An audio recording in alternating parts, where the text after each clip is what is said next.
Do you believe there is a pure friendship in this world? Hi guys, I'm Arm. Today let's continue the story of Immoral Guild. Episode 6 is quite exciting. Our single male protagonist Mudun stays with a group of beautiful girls every day, and finally can't hold back. He takes a crucial step to become a real man. How exactly does it all happen? Keep watching and I'll reveal it at the end of the video. It begins with Mudun arranging for Nokins to train Dana, who has the worst physical fitness on the team, which is very detrimental to the battle with monsters. Mudun then takes Kyan and Ange on a quest. Today they need to collect a special kind of flowers. When stimulated, the flowers emit pollen that makes people unable to speak, so that magicians like Ange can't chant to cast magic. The flower has little effect on Mudun and Kyan, who fight with their fists and don't need to speak at all. Mudun reassures Ange not to worry since they will go back directly after collecting flowers this time, without taking the initiative to fight the monster. At this moment, Kyan falls. I think these silly girls will just mess everything up by themselves before being ruined by the monsters. Kyan shows her newly acquired skill and heals her wounds with ease. Mudun doesn't understand Kyan's growth direction at all. As a martial artist, she learns everything except combat skills. Kyan feels pity that her newly acquired skill cannot heal others. But Ange says this is normal, and it is always easier to hurt a person than to heal a person. Most people's skills can only heal themselves, and Ange can heal others with white magic because white magicians borrow power from the holy bird Phoenizask, which controls the power of regeneration.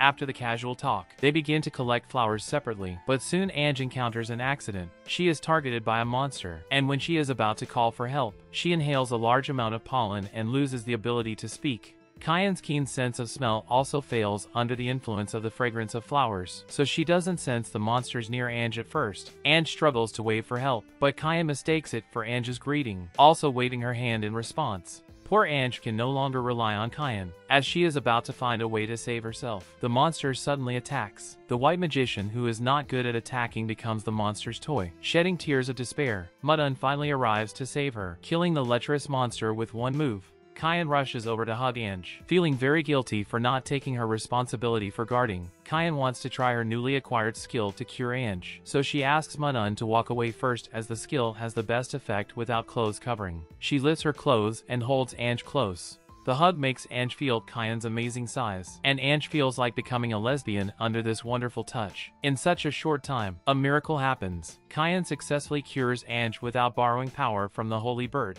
The following conversation between the two girls makes Mudun want to laugh. Ange thinks Kyan's being a white magician will be more promising than being a martial artist. Hearing this, Kyan is devastated because she feels her practice for so many years is all in vain. After that, Mudun goes back alone to report the task while the other partners go to the hospital for a checkup. Mudun is worried that his disguising as a doctor last time will be exposed. As a single man, Mudun goes on tasks with 4 beautiful girls every day, which makes him have to suppress his desire. He worries that he will act lecherously towards girls like the monsters. Mudun doesn't expect that someone will cause trouble for him again. Inom's daughter Eshun likes to hold Mudun, which makes Mudun think that the little girl has a crush on him.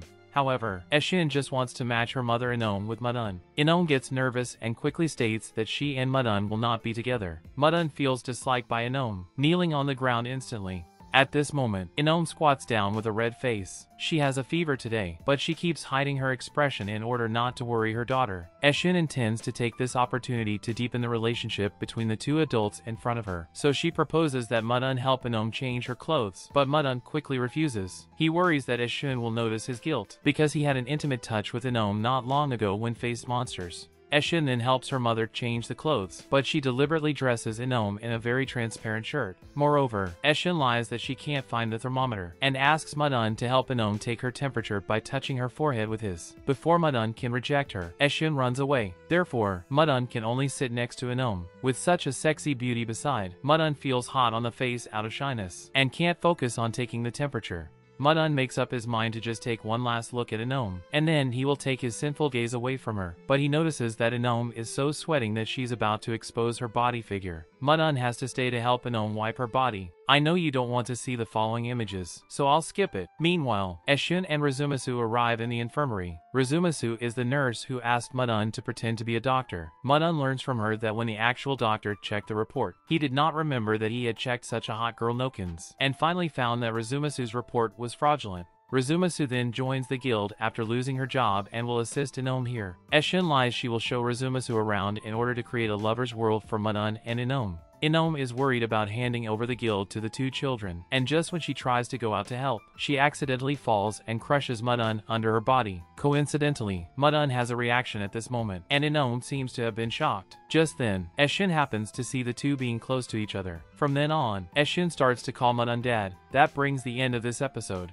We can see Mudun has always liked Inome. Unlike being with other girls, when he's being intimate with Inome, he won't be resistant to it. Mudun has never been in a relationship, so perhaps he subconsciously leaves that place in his heart to Inome. Remember that question at the beginning of the video? Many people say that there is no pure friendship between men and women. What do you think? Do you have a good friend of the opposite gender for many years? Feel free to tell your story and we can discuss it in the comments section. Alright, that's all for today's video. If you like this video, remember to like and subscribe to my channel. I'll see you in my next video.